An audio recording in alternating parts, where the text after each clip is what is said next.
Good morning. Good Welcome. morning. Hi, Heidi. How are you today? Hello, Jason. Welcome to our show once again. Yes. Our weekly our weekly show. Yes. As long as we're fully caffeinated?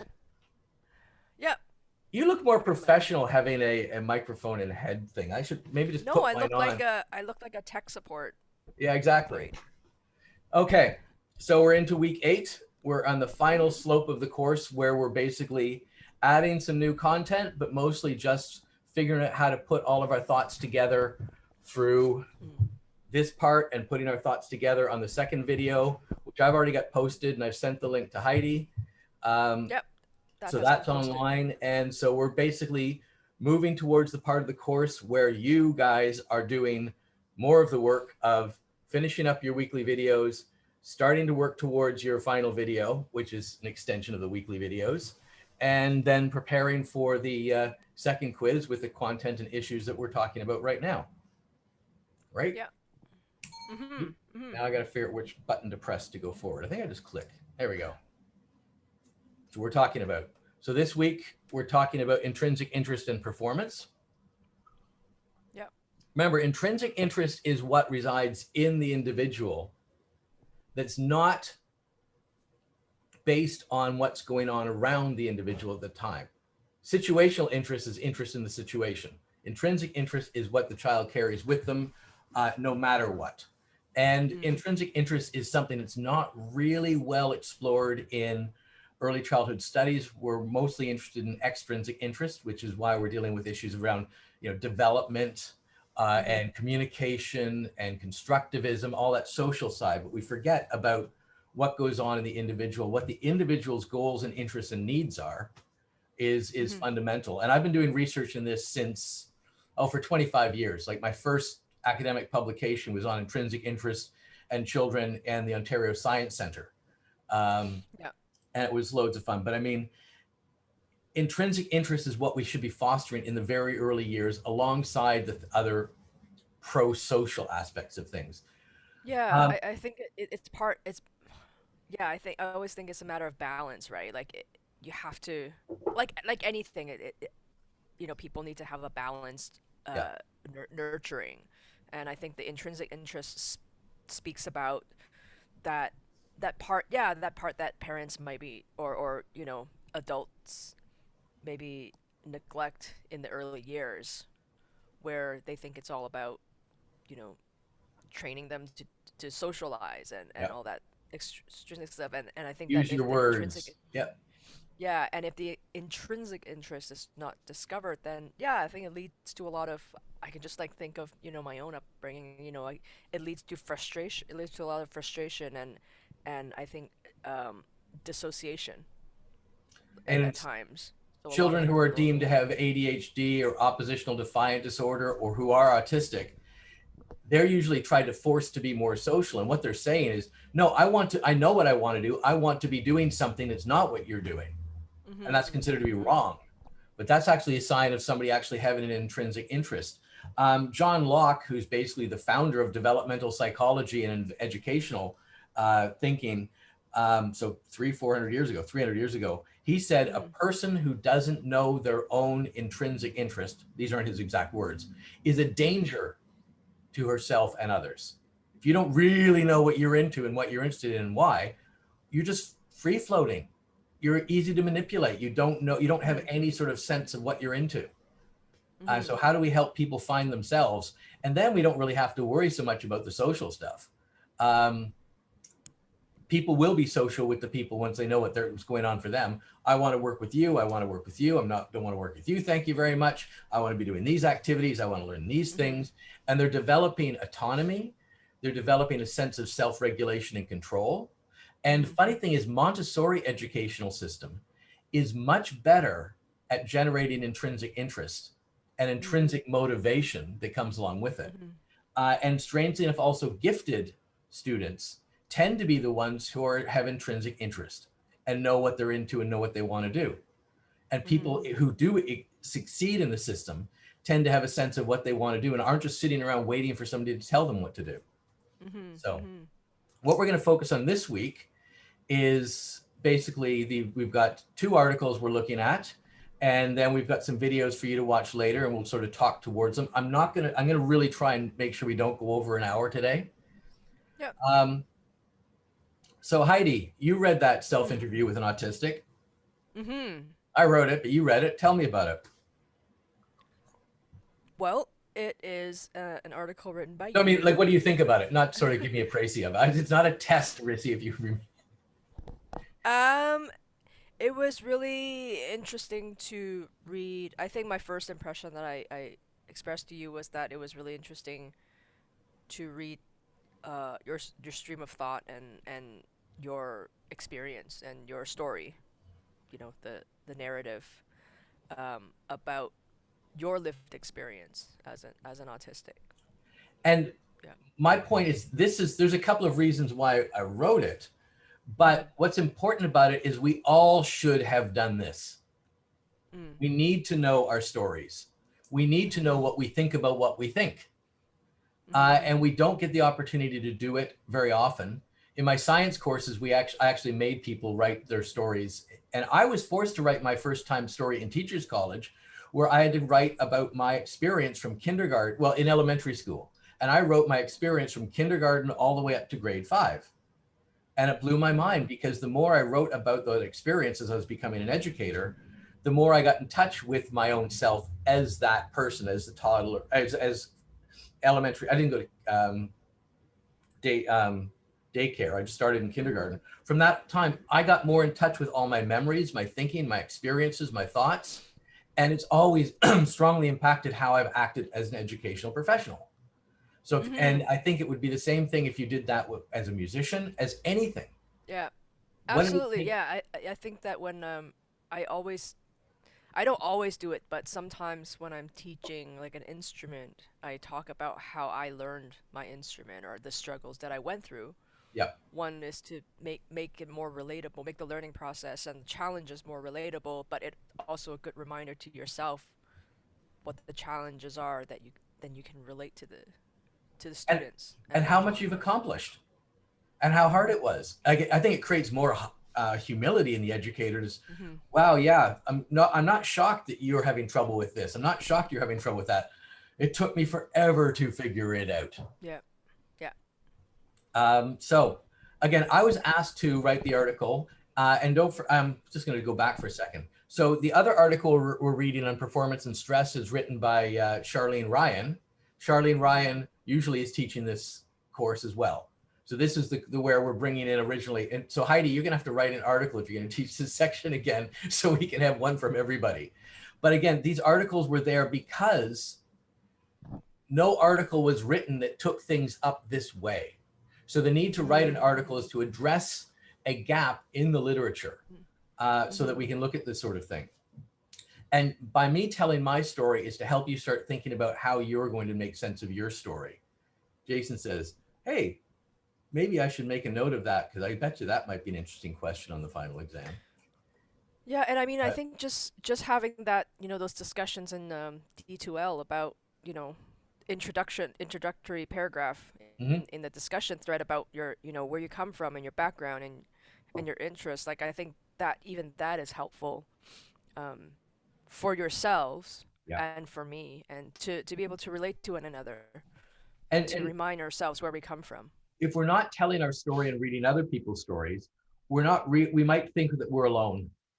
We Mm. might think that we're not really capable of, we might be the only ones who are in the situation that actually everyone else has. Yeah. It's not that uncommon. And if we're not finding out what other people are doing, then we might say, well, I'm not good at it. I'm not good at this. I'm not good at that. Then you find somebody else who is good at it. What was their story like? Wow, they're not that different Mhm. than me.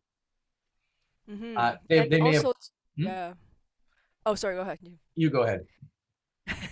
Well, it's also like as educators, it's also good to read other people's stories to be reminded of people's varying learning paths, different ways of learning as well. I think in some of the sometimes, when you introduce yourselves in a class, some people will talk about how like they haven't, they've struggled learning in this way and hope to learn in a different, to absorb information in a different, presented in a different way. So I think that's also helpful to be reminded Yep. of. Yeah. Um, we don't, and it helps us to remember where our struggles are when we're trying to work with other people's struggles.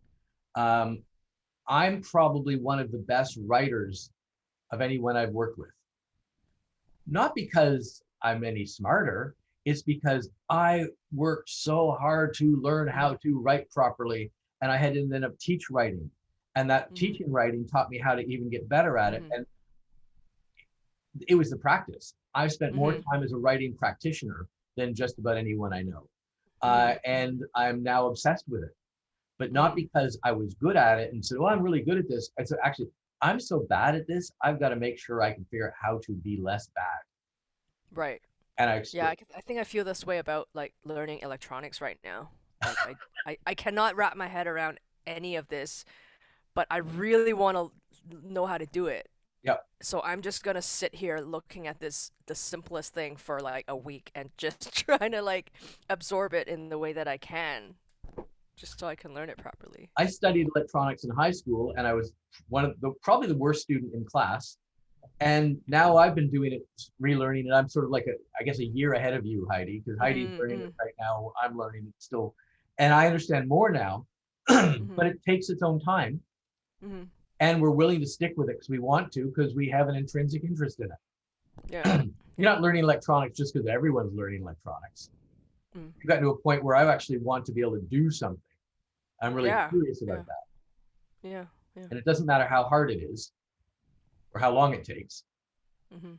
So you can't help but get better. So these are the sort of questions that we've got in front of us is, how do you start articulating your own experience versus other people? How does reading about other people who are different help you understand your own difference? Because you may not be Mhm. aware that you are different than other people. You may think you're the same until you start exploring it. And how does this help you think about when you're doing programming with children and the needs and the diverse needs of children? Um, and then again, the final was how can you write your own story through this?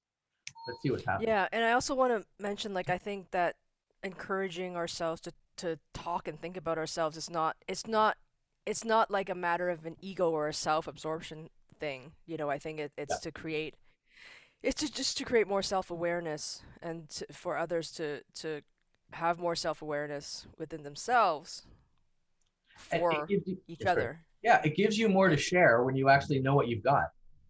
Mhm. And everybody has something to share, seriously. And everybody Mhm. is Yeah. capable of teaching, is capable of helping people learn. Yeah. Um, and this is nothing that we haven't already been talking about, except I guess the final point. Second one down, we do have to understand our own positionalities if we're going to work with Mhm. diverse communities, and that's just Yeah. normal. So if you don't know, you just assume that you are a standard, Mhm. then you're not going to be good working with anybody who's different. So you're just going to want them to Right. conform. However, our Yeah. educational system forces us to conform, forces us to into certain types of learning experiences, and we have to do that because the rules say we have to do it. So how do you work against that in the areas where you do Mhm. have some flexibility? Mhm. And Heidi, because you do individualized instruction a lot more than a lot of the other people do, you Mhm. are forced or able to always adjust yourself to work with the individual's needs and goals. Yeah, I think so. I think it does give you more flexibility. Yeah. What I Yeah, hear, it's hmm? mhm. What I hear Yeah, I you, think I you go, Ugh. it's lag. What was I gonna say?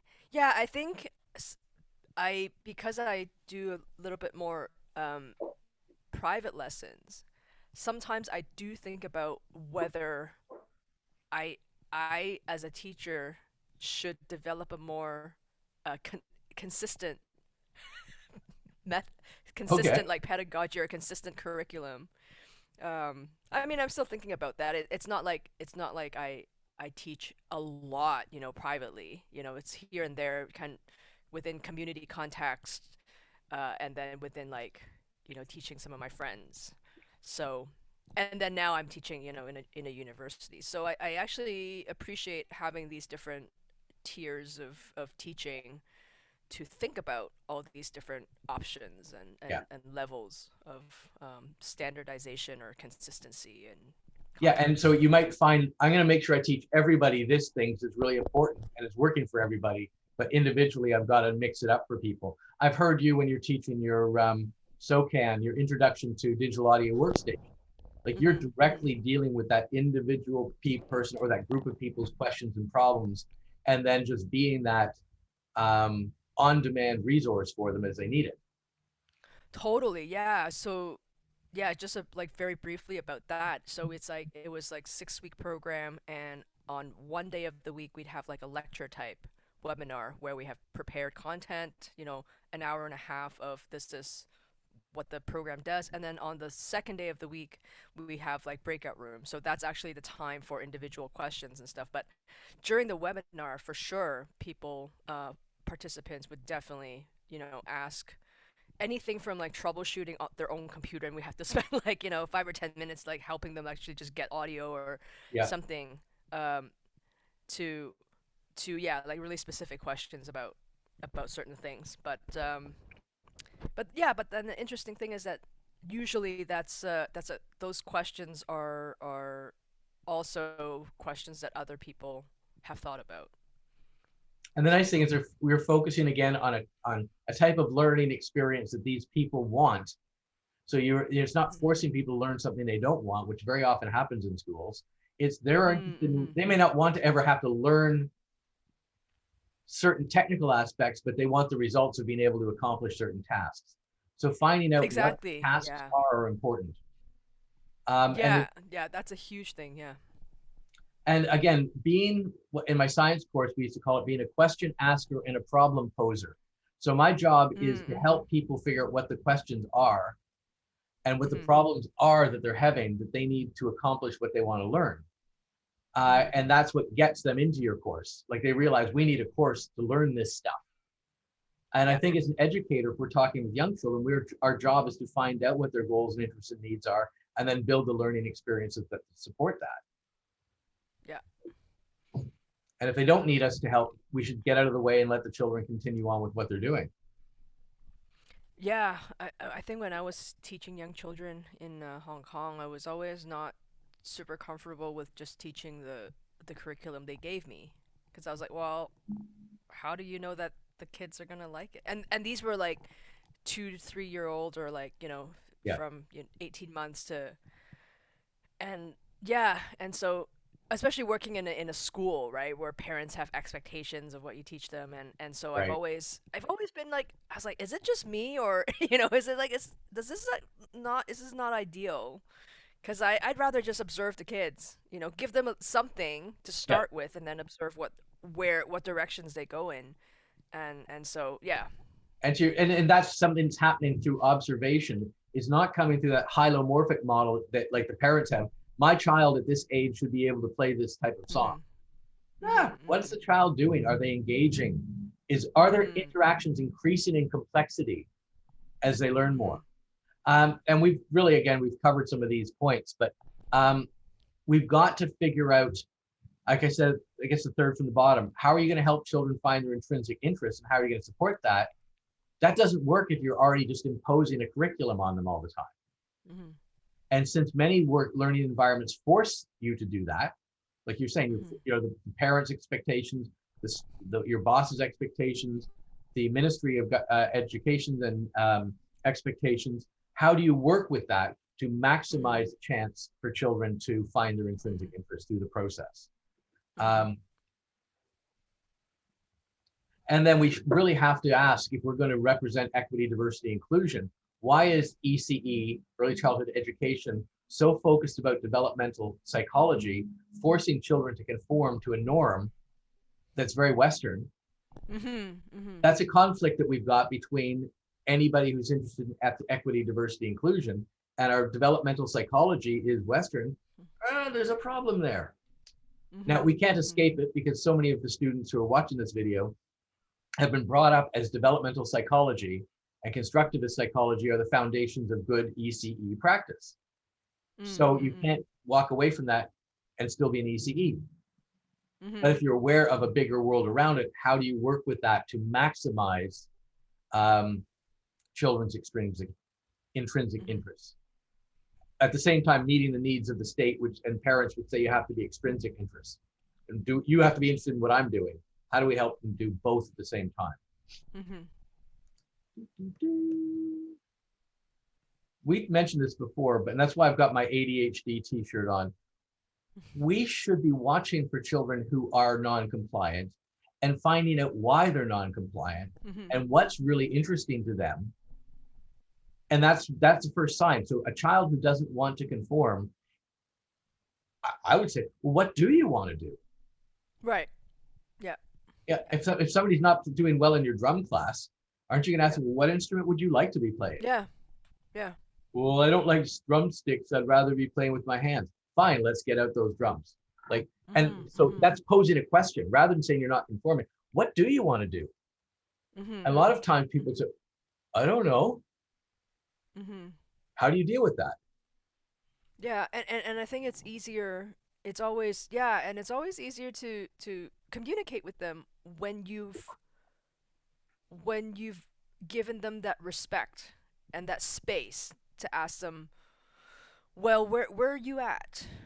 And then it's just easier to communicate with people when you've actually give them that space Because rather than, yeah. you're initiating a conversation. Yeah. Yeah. Yeah.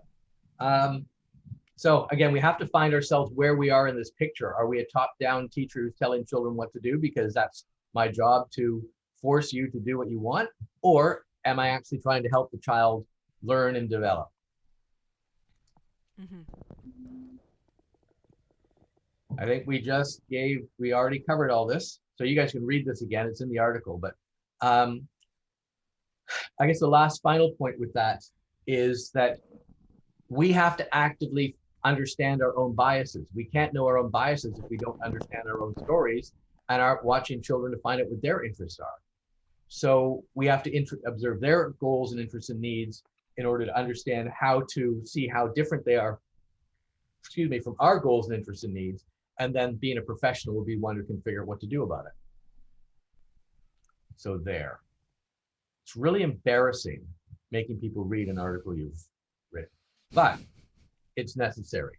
And again, It's good. It's yeah, good. well, because it further reminds me of my biases and ways that I want to counter them. Well, at the same time, Mhm. realizing that Mhm. I have to impose on students who are watching the video a whole Mhm. bunch of things that they don't want to do. In a sense, I'm saying if you're really on the ball this morning or whenever you're watching this, holy, how come Jason's making me do a whole bunch of things that go against my intrinsic interests Mhm. by taking this course? We're Mhm. making them Mhm. drum. We're making them play. We don't know what their intrinsic interests are in this, right? Yeah. And so we're trying to make it interesting. We're trying to focus on issues around practice because practice isn't something that we have an intrinsic interest in, but understanding how to develop a practice helps you develop what you actually have an intrinsic interest in. Mhm. And everyone in the course wants to graduate, which is an intrinsic thing. And they want to get a good mark, which is an intrinsic thing. So we're actually just helping you do that. And the state says that I have to have, Heidi and I have to meet this level of expectations in order to be allowed to give you these marks. So a Mhm. lot of the university course is very extrinsic, but you have the Mhm. rest of your lives to think about your intrinsic interests. Yeah, I think the point is like don't forget about your intrinsic interest while you live in a world where most of the time, you know, there's extrinsic expectations imposed on you. Perfect. And how do you make space enough in your day for it? A Mhm. little bit of time to not just play frivolously, but practice what it is that you're really passionate about, and that becomes playful. Mhm. Yeah. When Heidi and I are working and we're working with Kurt and other people in the lab, we always make a little bit of time, as much as we can, for actual collaborative play. Mhm. Mhm. Usually it's when we're recovering after a big long Zoom session and we've got 15 or 20 minutes to play at something before we go into the next Zoom session. Mhm. Mhm. And talking about that, let's have a look at this notion of stress and anxiety. Mhm. Um, I'm Yeah, feeling I a was lot of thinking about that. anxiety because what? I was, yeah, I after I read this, I was thinking about trying to think back to when I was younger and all the performances that my family put me like put me through, and how I felt back then. So it was good to think about it. Yeah. Did you learn anything about it, about your own experience through reading this, though? Yeah, I think that I've always been I think there's definitely innate anxieties, performance anxieties. You know, I remember like even in kindergarten, I was like, I don't like performing. You know, for various reasons that we can talk about. Yeah. Um, but yeah, it's a really interesting thing to think about that when you're that young and you haven't had lived experiences yet about expectations. And this really interesting point in the paper that you know there's a different kind of anxiety when you actually have already had a performance. You know, the kids that have already performed before. It's not like, yeah, they're less anxious because they know what they're getting into, but yet then there's this new set of, you know, concerns because you've already lived through once Yeah. the anxiety producing experience. So that really interesting. So we can just There's get always right a into it. PTSD element of it. And don't forget, you and I are Totally. making up these videos, and you and I Yeah. both do not like being videotaped and being in front of the camera. Yeah, and being, you know, I haven't had to be this spontaneous like ever. You know? Like I've Yeah. played concerts, played live shows, but I've always had like weeks and months of rehearsals. So and these videos are pretty spontaneous. Yeah. Well, it's all improvisation, All right? improvisation, yeah. Like you Yeah, were yeah. saying for the video we've got for the second half, you didn't Hmm. even, you forgot your notes. So you sort of had to rewrite something or work from Yeah, memory. and I wrote the songs the previous night. And I mean there's simple songs, but still it's like I didn't really think about how to teach them or how to present them, and so it's a good exercise, a really good exercise, really good practice. Well, And I'm also, it's not, you know, musically I can improvise, but speaking is has yeah. always been a And challenge. thinking. Um, Yeah. One of the reasons why I always teach with these type of slides is because teaching is so improvisational. I'd very quickly be getting so far off topic. I'd improvise right off the course and be talking about Mhm. physics or spaceships or Mhm. hockey pucks. I don't know. So I need to always have that guide. So this is almost like a script to keep us going. But when you're Mhm. working with Mhm. children directly, it's even harder because you don't have a script. Um, they're always They going don't off follow the spot, scripts. Yeah. right? And you just got to Yeah. keep track of things. But what I think is really important is that um, we can't know. We have to assume children are are full of anxiety, and we can't really Mhm. know by observing them. It's one thing that is invisible. Children are who, like you're saying, children who are familiar with performance report verbally less anxiety because they've been told to, but they're still stressed out, and we know that because their cortisol levels. Mhm. And so you can't say are they anxious. I think you'd find a child is less anxious when they are acting less anxious. If you see the Mhm. child doing their own thing whenever they want all alone and you see how they act, and then you see them in a performance situation and they're having that same level of casualness, then you can probably guess that they're anxious. I mean, that they're Mhm. not anxious. Mhm. Um, Mhm. and it's something we can work with, I think, and that's what Charlene's research has been sort of focused on. Mhm. Um, so their research questions really highlight the fact that, hey, I've actually saying what I just said. People exhibiting behavioral signs aren't really telling you what's going on inside. So we Mhm. should assume all children are always anxious, Mhm. but we can work with it. Mhm. Um, Yeah, I remember being very anxious in like social gatherings, which is a kind of performance. For me, I think like my mom would always take me to these like her work parties, right? When I was young, yeah, and and I hated them because I remember like I'd always be like my family would always expect the kids to perform a certain way socially. right. So that gave me a lot of anxiety. Maybe more than actually like performing on stage, you know. Yeah. Because it's completely unfamiliar.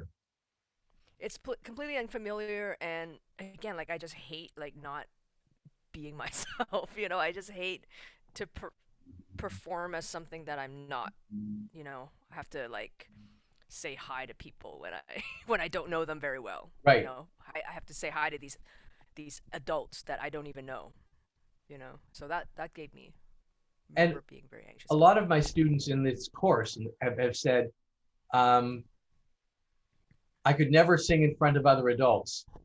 Mhm. Well, are you okay singing in front of children? Yes. Mhm. And I always was asking them why. And they said, well, because adults are going to judge me. And my thought was just laughing. I said, are you seriously thinking that children aren't judging you? Right. Like, that's a nice delusion. It's like people say, I can be on stage if it's dark, if the audience is dark and I can't see their faces. Yeah. Um, Yeah. they're judging you no matter what. And they're aware of how you're interacting and feeling, and they know when you're being genuine to yourself and when you're sort of gaming them, and they'll Oh start gaming yeah, you. yeah, more than adults, like you can't lie to children. Like when when I that's one thing I've learned when I first started working with children is like they know when you're not they know when you're trying to like hide something from them or lie to them. You can't lie to children. Yeah. Nope. Although I have found that manipulative lies really upset them, but they Mhm. really Mhm. love bold lies. Mm. Like if you are just so blatant in your lie, they seem to Right. take some delight in it because it's a Right. complete Right. Right. untruth. They'll walk up to you and say, Yeah. "What is that?" I'll say, "It's a helicopter. It's a drum." I'll say, "It's a Yeah. helicopter," because I like doing things like that. And they Right. just think that's the greatest thing because that's actually a miraculous statement.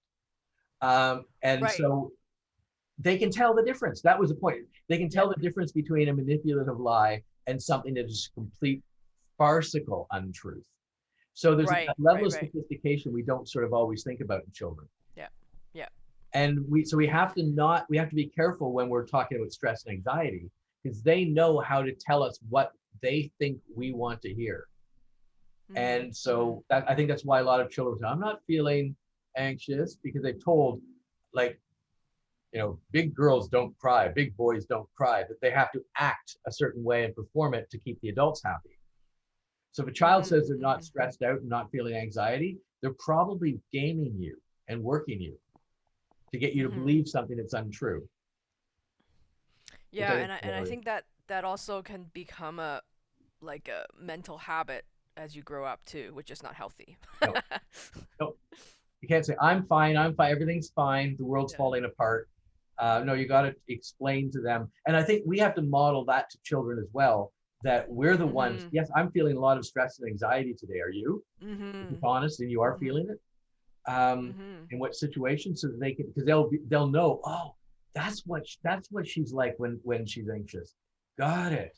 And she's allowed and she's allowed to do that. Like it's okay. Mm-hmm. It's okay to express that, you know, you're stressed out and so I Yeah. think yeah. And to get honestly emotional about things. Mhm. Mhm. Versus, certain things happen. I'm really emotional. I'm really feeling it right now. I may not be crying, but I'm crying inside. They have to know. And I guess sometimes you might say it's even more for male identified, who are always people who are always supposed to be the tough types. Um, Mhm. Mhm. but man, I've got to let them know what this is how I feel about things, so they will understand that this is a model of what it's like to feel stress, feel anxiety, feel fear, Mhm. feel sadness, and so because they are so perceptive and they're so busy Mhm. watching us. We Yeah. think we're watching the kids, man. We are under a microscope from them all the time. Yeah. Yeah. So have a look at that article.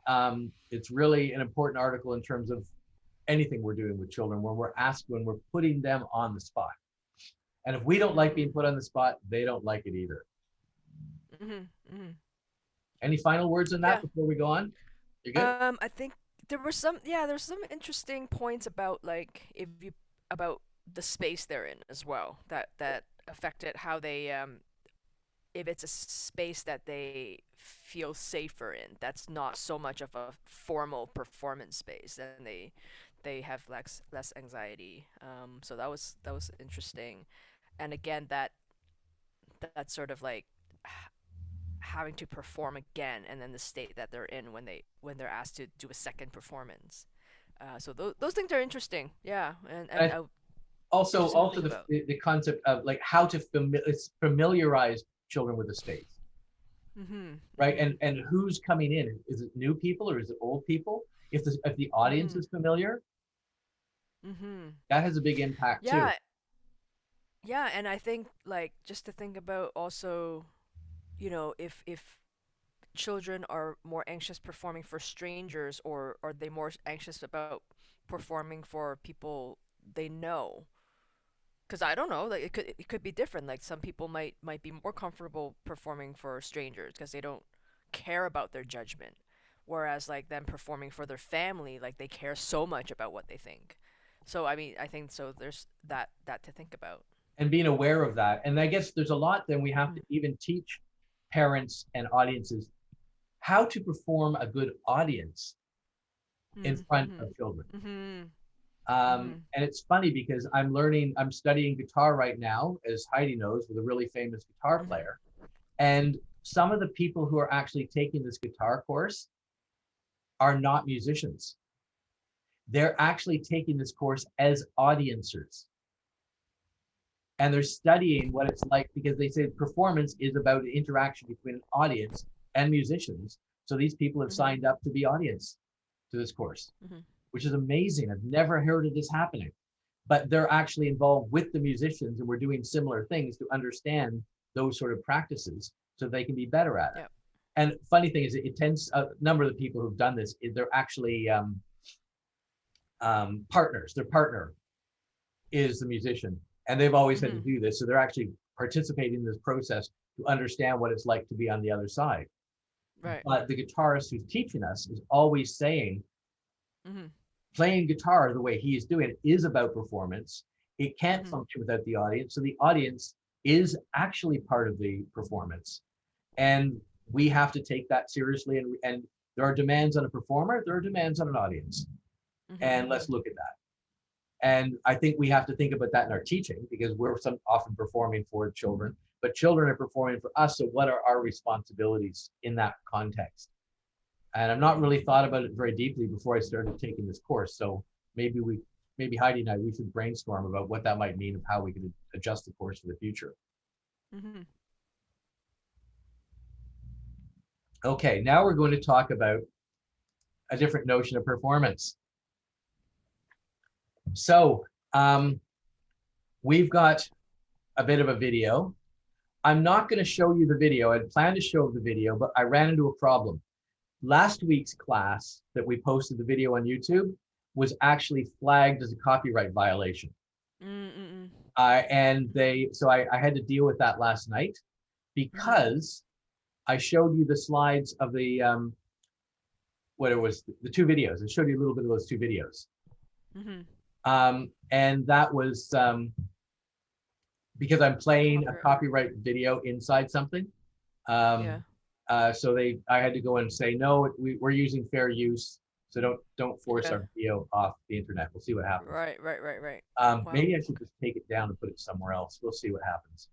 But anyway, so I want you to watch this video called the Rockin' 1000. Mhm. They're playing Rebel Rebel. And so what you're going to What see, for those who here's don't know, what's you that? should. For those who people might not know what Rebel is. Right. It it's a rock song by David Bowie.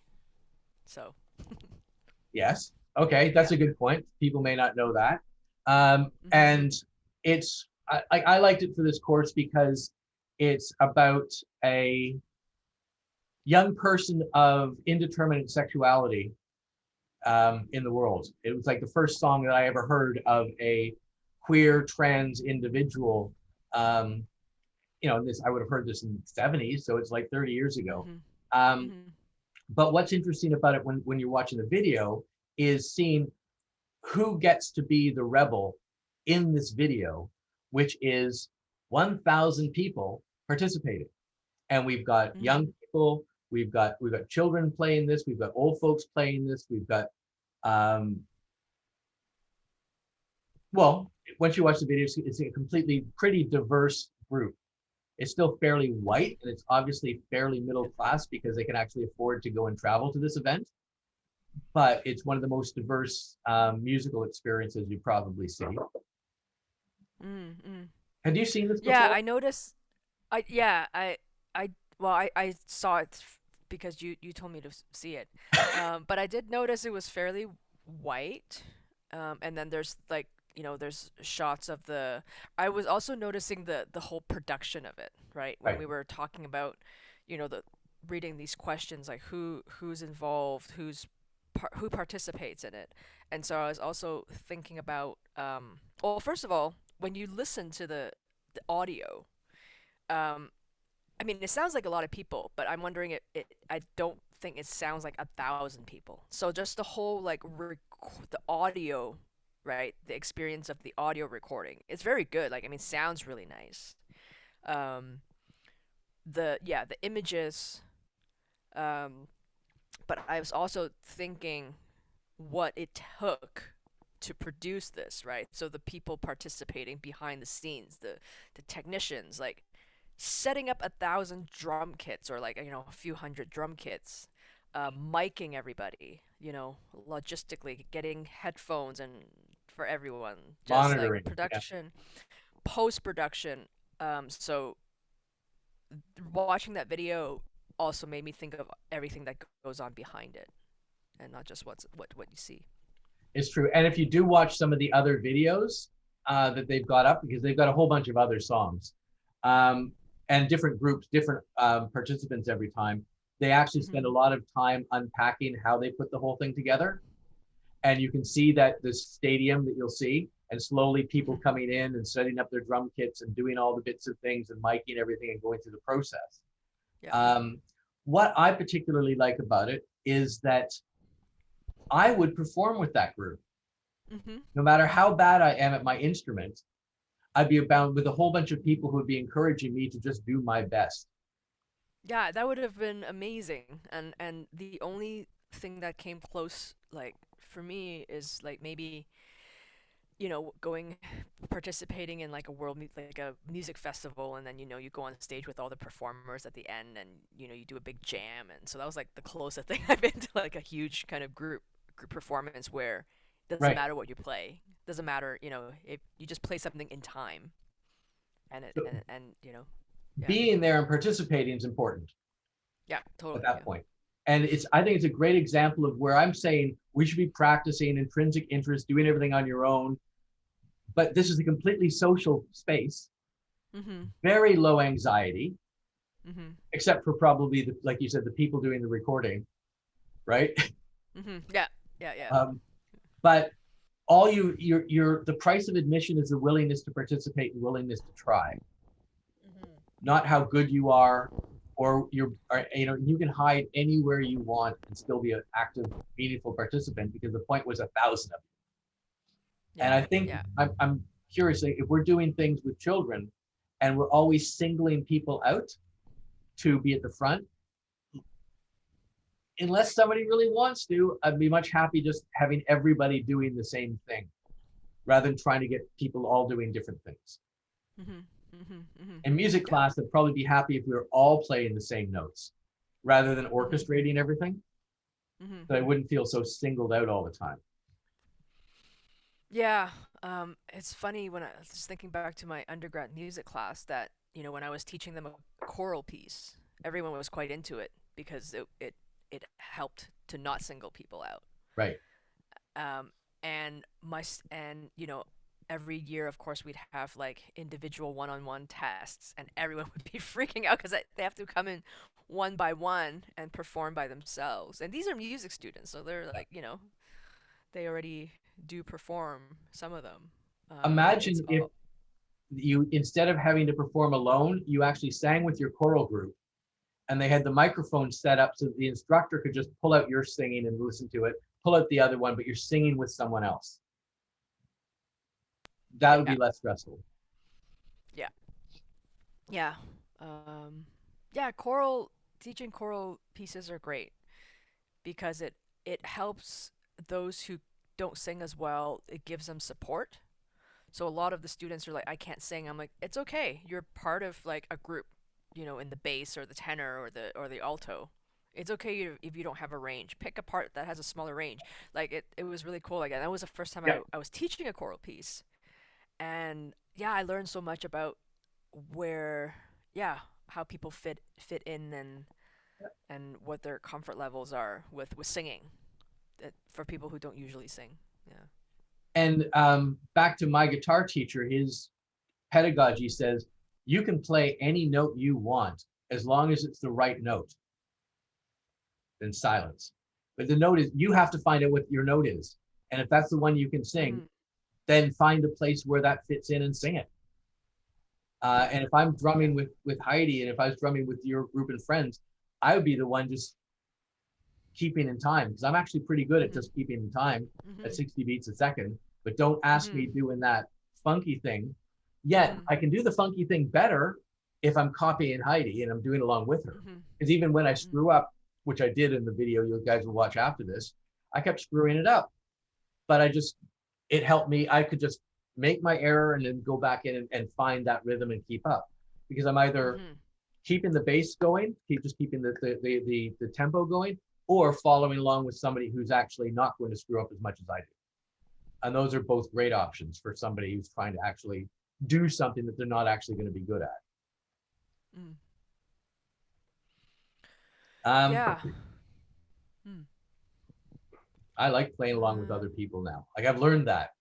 Um, Mhm. Mhm.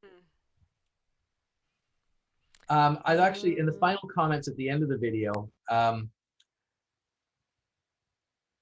somebody's talking back to the audience, and he said this in particular. They perform like rock stars, but with no one standing out. So it's an ensemble, it's a choral, like you're talking about it. Mhm. Mhm. Mhm. And it's the fact that you want to do it, they have the passion, they have the dedication, which is that intrinsic motivation, and they worked hard. That's all that mattered. Mhm. And Mhm. so it fits in with a lot of the issues we've been talking about throughout the course, about what it takes to actually do something meaningful. Mhm. Yeah. Next, so you can watch that video. The other one, this is a bit of a long video. It's going to take about an hour, and I want you to It's watch through this. worth watching it. Isn't it amazing? Every human in the world should have to watch this. Why? Tell us your thinking. Um, well, as the title of the slide says, there's a documentary on Sister Rosetta Tharpe, who probably many of you have not heard of. She was recently inducted to the Rock and Roll Hall of Fame, and people still have never heard of her. Meanwhile, she's probably rightly called the godmother of rock and roll because she was born in what, like 1915, and so she was active in the 30s and 40s before any of those rock and roll folks um, kind of came out with that style. She was already doing it, and probably because she was a black woman, she has rarely been credited with developing this, inventing this style. And meanwhile, the credit of who invented rock and roll has always been attributed to white men like Elvis and those Or to folks. even black men who were, they say, with Yeah, um, Chuck Berry, Chuck was Berry. all Yeah. was always considered to me be the one who was a big influencer of the white guys. Yet Mhm. he was influenced by her. Yeah, and in the documentaries, like Elvis went to what the church that she grew up in to listen to that music, and he took that style from them, from the gospel, the gospel singing, that um, the guts and the feelings, and that's what was brought to rock and roll. But It's funny it's in because it's rock and roll really is a secular gospel. A lot of people look at mhm rock and mhm roll and that sort of music almost from a religious perspective because it's got that passion yeah and energy. But it yeah wasn't made up. It has roots, context, and it yeah comes from the type of stuff she's doing. yeah Um, I mean, it's a great documentary that really just highlights her contribution and her uh yeah, it shows actually it's great because it talks about her starting off really really young and practicing from when she was like 6 years old, you know. And and it so was her her community and context and her family, yeah, right? yeah. It's funny because I never even I focused so much on who she influenced. I keep forgetting exactly the point you mentioned. She was starting at Mhm. 6 years old. Started 6 years old. Her mom, like her mom was I think an evangelist. So her mom, you know, was a fearless woman who took a guitar, tambourine, and just played for people outside their house. Um, And the fun, I and and this on this slide it says mother was a traveling stomp down Christian preacher. That's how one of the yeah, guys yeah, referred to she was a her as. preacher. And so that Yeah. means you're in your face. It's physical. It's demonstrative. It's Mhm. almost like watching somebody on stage singing, but that she was actually her purpose was to enforce her Mhm. Mhm. ideas of Christianity and the need for you to be in church and to live a good life. It was all about the values that were important to her, Mhm. and Mhm. that gives you that sort of sense of passion. And Mhm. pop music didn't really have that before her. Mhm. Um, Yeah. it's funny because watch when she's doing this one section where she's playing. It's in 1964, and she's in England, and she's performing on television, Mhm. special show where she wouldn't be even allowed at the front of the bus. Don't forget, she Mhm. wouldn't be allowed to eat in a whites only restaurant. She'd have to go to use in the U.S. But in Britain, because Mhm. she was a foreigner, she got front stage on television singing. And this was Mhm. revolutionary because when you watch her play, listen to her sing, when you watch her body language, how she holds a guitar, I think that all the British young men were watching this and Mhm. copying it because you Mhm. see Mhm. that coming out immediately in the Mhm. Rolling Stones, in the Yeah. Beatles. Yeah. The Beatles before and after 1964 is a big difference. Mhm. Like rock and roll really came to Britain through people like her and Black Mhm. Americans who came in, and the blues as well. And I think it says in the article that, or in the video, that white British musicians, the British invasion was taking black music, Mhm. making it British, and then bringing it Yeah. back to America. Yeah. And like that's pretty impressive that America wouldn't listen to their own people, Black Mhm. Americans, but they'd listen to the Mhm. British, and that refocused the attention and gave permission, I think, to start Yeah. looking back at the black musicians. Yeah, because I think what happened was that by by the 50s, her career was kind of winding down in the States because there were the white uh sort of rock and rollers sort of coming up, and I think one of her former collaborators was saying like, oh, you know, actually she's been playing the same songs since the 30s, so you know. And then it was the British trombonist, right, Chris Barber, that invited, who was a big fan of her, that invited her for a tour in the UK, and it kind of revived her career. And I think that's when they did that TV special with the show on the train tracks, which is amazing. But yeah, I mean the one thing I picked up um, early on in the documentary was someone talking about um, whoops, sorry, was about the hymns, right? The gospel hymns that she sang. I think it was someone speaking from. She went to the church in maybe Chicago. No, Chicago. No, Chicago. She was already influenced by blues and jazz, but Yeah, the hymns as as the background to rock and roll, the gospel hymns was an expression um, of suffering, and it was her style was seen as this kind of freedom that she expressed that woke up the congregation, right? It focused on something on the inside of the congregation that was never given expression. And so I thought that was really powerful to really look at why her style was just so taken up by people, was just so like everywhere she went that people loved what she did.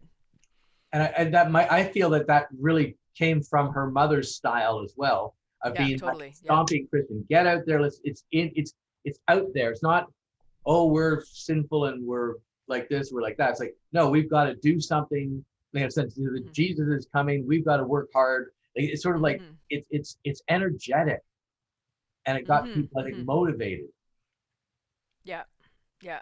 And also I it was really interesting as well, uh that part of her life where she moved to New York and started to sing uh non-church songs, the secular. She went all, Yeah. she started singing jazz, singing not about God, singing like very uh the one about, tall skinny papa, like risque materials. Like Oh there's yeah. no mistake what she's singing about. There's no ambiguity about that, and Yeah. it is not about God. um and also all the things that she did by hiring a white quartet to sing with her at the time when segregation was it was illegal, or it was. And then she was a pretty pioneering in kind of breaking those barriers. And um And it's amazing to oh, hear. so many things, so many things, Yeah. so many Well, it's amazing to hear one of the members of the band, the Jordanaires, one of the members talking about what it was like, and that yeah. she would call the band, those guys, my little white boys, Yeah. and it And unpacks a whole yeah. cultural layer that we don't ever get to hear about.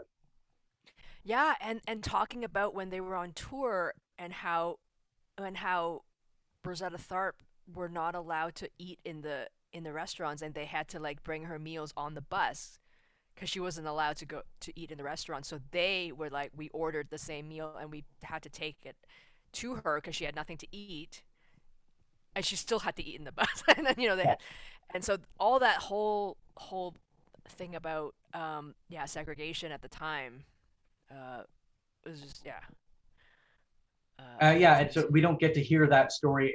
We hear about the marches, which are an important part. We hear about the political struggle, but we don't always Hmm. hear about these sort of microaggressions, these struggles that they had to face on a daily basis in order to Hmm. actually survive. And why did they have to have a bus? Because she couldn't get into the hotel, Hmm. even though she Yeah. might be Yeah, they playing in had the to sleep. hotel. She Yeah. couldn't stay in the hotel. Yeah, they had to sleep on the bus. I um just, for the heck of it, went and looked at some of this. There's people who've moved from singing in church to singing outside of church, and I just chose the ones that I knew. But I hmm. didn't know that Snoop Dogg started as a church singer. Just Oh, I didn't didn't know know that. that one at all. A lot of people make sense. I knew Diana Ross did. I knew Whitney Houston had, and Aretha Franklin, Hmm. but I don't really know John Legend. I know what he Hmm. looks like because he's in the media, but I don't really know his Right. music. But Right. Usher. So, always the church has been a foundation of skills building and practice and community from which the professional musicians have grown. Yeah. And the fact that we've actually got some, white singers do the same thing too. And I'm sure Yeah. lots going back through time. I just chose you can actually say, you can just Google um, pop singers who started in church, and it'll give you Yeah. lists of different things of people. So the takeaway from this one my takeaway was, again, we're seeing um, model of women being sources of knowledge, wisdom, spiritualism, entrepreneurialism, culture, Hmm. creativity, and the taboo breaking. Like, what is it Absolutely. she didn't do? Yeah. Like, she did everything in terms of She did everything. She did being a everything. rebel. Yeah. And that's why I wanted the She two was. courses going together, because this is what a rebel looks like. Not the Hmm. one who just shows up on stage in a pop video. She just did it quietly through her own lived experience. And the more we know about her Yeah. lived experience, the more we can see how that came out in her creative practice. Yeah. Yeah, that was amazing, and everybody should watch it, and then tell everyone else they know that they should watch it. Same as the Rumble video. Rumble. Yeah. Yeah, yeah, yeah. Because it's really telling us. It's also they're great models for teaching us to learn about ourselves as well. Like Mhm. it's like this is what it means to make sense of your lived experience. Let's see what we've got for And final thoughts. yeah, and for those who listen to music nowadays, every most of you probably know Lizzo, the artist, the recording artist Lizzo, and she's amazing. She's like a classically trained flutist, but she sings, but she's like a pop artist. And I think there was a she did like a Saturday Night Live or some kind of live TV performance, and her guitarist, who's a black woman, her guitar was a tribute to Sister Rosetta Tharpe. It was the exact same style of guitar that she played on the train track. So there was a so if you watch, I can send you the video, Jason. No, I've seen But the it's video. a tribute to Yeah, yeah, yeah, tribute to Sister Rosetta Tharpe. She has the exact same white Gibson yeah. guitar. I saw. I'd forgotten her name, so it's so you're describing. It's Rizzo, isn't it? Or L? L-L-I-Z-Z-O. It's Lizzo, Oh, yeah. okay. And Um, she's amazing. She's yeah, incredible. Yeah. and but she's in that same. I'm a big black woman. I've got lots of attitude, and I'm going to tell you what I Yeah. think, and I'm going to play this instrument. And And her band is like okay, in phenomenal. Yeah. yeah. Yeah. I saw the guitarist playing, and I identified it. Hmm. And I didn't look Oh, it up. nice. That looks like that same guitar. I wonder if it's intentional. Yeah. Yeah, yeah. It is, eh? I think that guitarist, I don't remember her name, but I think she was the one who made the induction speech for the Rock and Roll Hall of Fame Oh God, for I'll go Sister look that Rosetta up. Tharpe. Yeah, yeah, yeah, That's yeah, so cool because she just yeah. rocks. And I can't Oh, remember. she's I just amazing. see her, and she had like a big leather jacket with all the Yeah, studs in the back and stuff. yeah, yeah. And Amazing. yeah, it's funny because it's hilarious, it's political, and it's good. It's like again, it's so complete in terms of what's happening because she's funny and Mhm. serious at the Mhm. same time and Yeah. political Yeah. and music. Yeah. So yeah, so just final thoughts here. Um, Again, you got to do more than just watch this video. You've got to go and read this stuff. Just reminding you that the quiz is based on the content, not just what we're talking about now. We are going to be having short paragraph answer questions so it's not just going to be multiple choice all the way through. Um, and so just be aware of that as you're preparing for the final quiz. I can't tell whether everyone's watched the video or not. So the final quiz is to make sure you've watched the video and to make sure you've done the readings. I really think these are important, that they're not something you just sort of saying, oh, well, I just watched the video. I know what I need to do to pass the quiz. I'm trying to make sure that doesn't happen. I want to make sure that this stuff becomes part of you and part of your professional practice going forward. Any final words on that, Heidi? No final words on that. I think those are all good, and I will be making a video for your final VCV rack assignment, Right. and that should be posted by tomorrow And on you what talk a little exactly you bit have to more do. about that in the second hour video too. Yeah, and I talked a little bit about that in the at the end of the practice video as well. But I'll outline everything with like text documentation and everything. So And Heidi, we should probably also then be doing that for all the other, start doing that for all the other ones. We've been practicing songs. We should start documenting them together. So we've got a page that's got telling them what they're going to be starting to do for that final video. yeah, do you want Yeah. to just record all the songs one by one so that they don't have to like just have a whole like content thing of like these are the things that you have to learn. Heidi's so nice. You guys are so lucky. Yes, yeah, we should do that. Tim Rather than Whistle having to song go number back through one. all the Yeah, videos and do it, we'll just yeah. do I have the to video. find it in like 47 minutes into the thing, right? So okay, Because and maybe yeah, we I'll should, do that. yeah. Maybe let's sit down. Maybe we should actually sit down and do it a whole hour that people have to copy. Okay. I'll see you all Okay, later, and I'll see you all later. see you later. Yep. Bye. Oh, you're still Close that. recording. And See you later.